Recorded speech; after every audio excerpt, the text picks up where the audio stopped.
मनमाडसारख्या निमशहरी भागात आता एक वेगळाच सोशल मीडिया ट्रेंड चर्चेत आला आहे।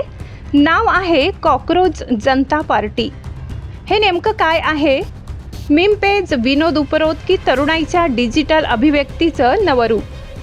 मोबाईल, इंटरनेट आणि सोशल मीडियामुळे मोठ्या शहरांमध्ये सुरू होणारे ट्रेंड आता काही तासात मनमाडसारख्या निमशहरी भागातही पोहोचू लागले आहेत।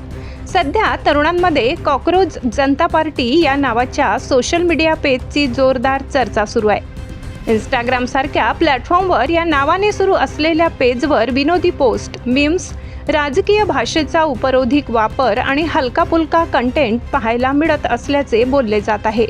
नावातच वेगळेपणा असल्यामुळे युवकांमध्ये हे नेमकं काय आहे अशी उत्सुकता निर्माण झाली आहे।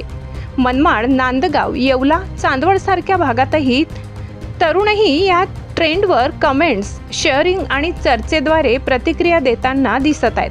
त्यामुळे सोशल मीडिया आता केवळ मनोरंजनाचा प्लॅटफॉर्म राहिलेला नसून तो तरुणाईचा नवा डिजिटल कट्टा बनत असल्याचे चित्र आहे।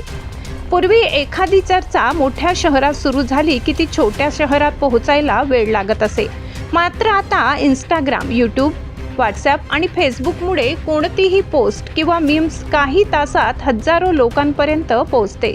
मनमाडसारख्या रेल्वे जंक्शन शहरात विद्यार्थी, व्यापारी, नोकरदार आणि कामगार वर्ग मोठ्या प्रमाणावर मोबाईलवर सक्रिय असल्याने अशा ट्रेंडची चर्चा झपाट्याने वाढते। मात्र या सर्व चर्चेकडे पाहताना सतर्कताही गरजेची आहे।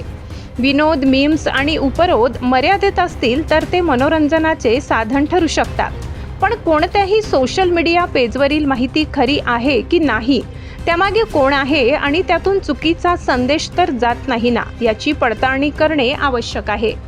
विशेषतः शालेय आणि महाविद्यालयीन युवकांनी सोशल मीडियावर दिसणाऱ्या प्रत्येक गोष्टीला वास्तव समजू नये। फॉलोअर्स, व्हायरल पोस्ट किंवा आकर्षक नाव पाहून कोणत्याही पेजला अधिकृत स्वरूप देण्याआधी त्याची खात्री करणे गरजेचे आहे। पालक आणि शिक्षकांनीही मुलांशी सोशल मीडियाच्या योग्य वापराबाबत संवाद साधणे आवश्यक आहे। फेक कंटेंट ओळखणे, चुकीची माहिती पुढे न पाठवणे आणि डिजिटल जबाबदारी पाळणे ही काळाची गरज बनली आहे। कॉकरोच जनता पार्टी सारख्या नावांची चर्चा केवळ विनोदापुरती मर्यादित नाही। आजची तरुणाई आपली विनोद बुद्धी, नाराजी, निरीक्षण आणि सामाजिक भाष्य सोशल मीडियाच्या माध्यमातून व्यक्त करत आहे। मात्र या डिजिटल जगात मनोरंजनाबरोबरच जबाबदारी आणि सत्यता तपासण्याची सवयही तितकीच महत्त्वाची आहे। आपल्याला काय वाटतं? असे सोशल मीडिया ट्रेंड फक्त मनोरंजन आहेत की दिशाभूलही करू शकतात? आपली प्रतिक्रिया कमेंटमध्ये नक्की कळवा। अशा स्थानिक अपडेट्ससाठी चॅनलला लाईक, शेअर आणि सबस्क्राईब करा।